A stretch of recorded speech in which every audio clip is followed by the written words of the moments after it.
What are the best ways to recall analog hardware? Now, there's a few ways of doing this, and I'm going to go through all these ways. And I've tried nearly every single way to recall analog hardware. You'll notice behind me, I've got majority of my gear is digitally recallable gear, which kind of tells you, I don't particularly like recalling analog hardware. There's there's ways of doing it that are easier than others. You've got the way you would do it back in the 80s, 90s, even up to 2000 before there was camera phones, where you'd have a recall sheet. Now, we all hated doing this, and I've done it in the past, and I couldn't tell you where those recall sheets are a week after writing them down. They go missing. Look, here's the thing: is a recall sheet is such a dated way of doing things. I can't tell you one engineer I know of that uses a piece of paper and a recall sheet and marks down where the parameters are. It's such a dated way of working. If you are working like that, you've been taught that way and you haven't maybe kind of explored better options and more convenient and effective ways of actually recalling analog equipment. There's so many faster ways. Now, probably the most easiest way is to actually get your phone out, right? Take a picture of the piece of gear, right? You take a picture of the piece of gear and you can recall it by looking at that picture, right? Majority of people have got high quality cameras on their phones now. You can zoom in, you can see exactly where it is. Some people may argue, you can't see certain parameters due to the angle. Take a couple of pictures.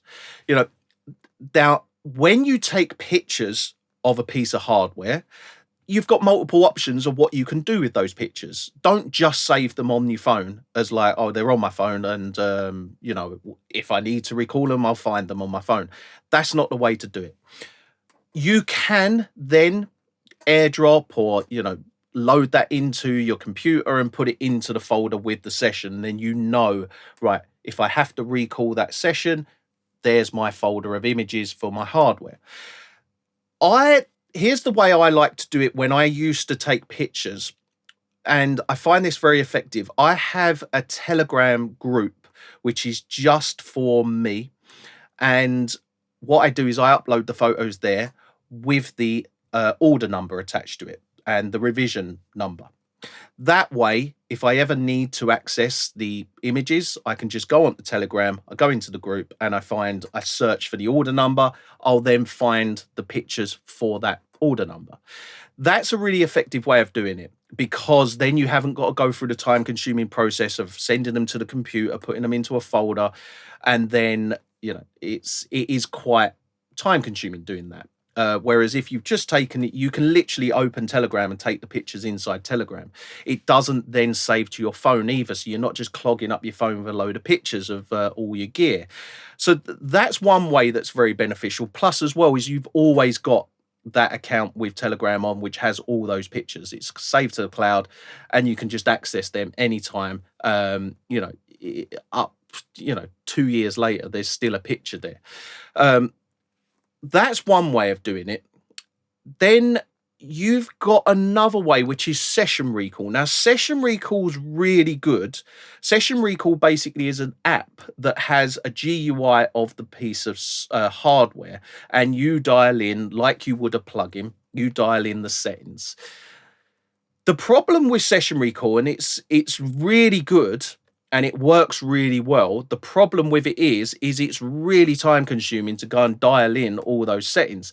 Also, as well, the issue with session recall is that if you're dialing in those the settings of your hardware, human error does play some part in it. Now, with a picture, there's no human error. You take a picture and that is how it is. The issue with something like session recall is, you can look at that piece of hardware 10 times and miss something. You will sometimes miss something. Whereas a picture is that they are the settings. You can't go wrong with that. Session recall, you can input the settings wrong sometimes. And then, even if you're looking at session recall and you've got to then dial it back, you can input that wrong. But you can do that with images also. Now, the session recall's cool, but it does take a lot of time to do it. It really does take a lot of time, especially if you say you've got 10 pieces of hardware, and every one you've got to look at the hardware, and then you've got to look at session recall, and then move it, look at that, then move it. It's really time consuming. Now, one way of getting around that time consuming process is whilst you're recording, whilst you're bouncing the mix, you can input the information into session recall that way.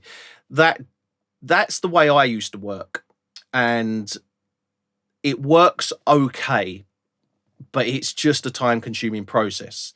I've since obviously moved to fully digitally recallable equipment, but there is one unit, well, there's two units here, the Michelangelo and the Lowell.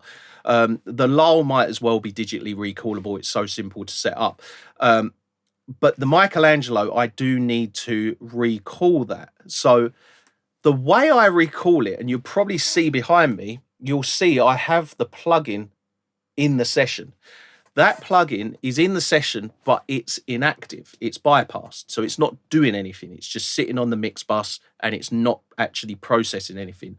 All it's doing is telling me what settings I need to recall on the Michelangelo. Now, this is a really good way of doing it if there's a plugin version and you have the plugin version as well. The thing with this is what you can do is I can set the Michelangelo up when I want to save the settings that are on the Michelangelo. I just dial them in on the plugin. So I dial them in on the plugin. I use A for the top section and I use B for the bottom section. So then I can just look at the plugin, how it's loaded inside the DAW, and recall it exactly as my my hardware needs to be recalled. So they're really the kind of key ways to recall your analog hardware. I feel the easiest way is via pictures, just snapping pictures of your gear. Look, we've all got pretty much high quality camera phones now where you can get a really good quality picture, and then upload that to like a WhatsApp group or a Telegram group or something like that. Just store them all in the cloud there, so you've always got access to them, or you can store them on the computer.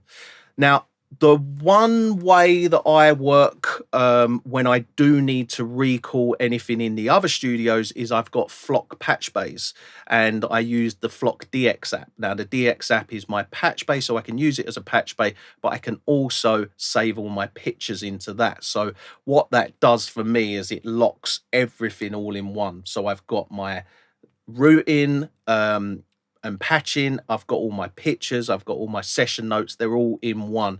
So that's the way that I currently in the other studios recall all my gear. I don't have to do that in here because everything is digitally recallable, bar these two units down here.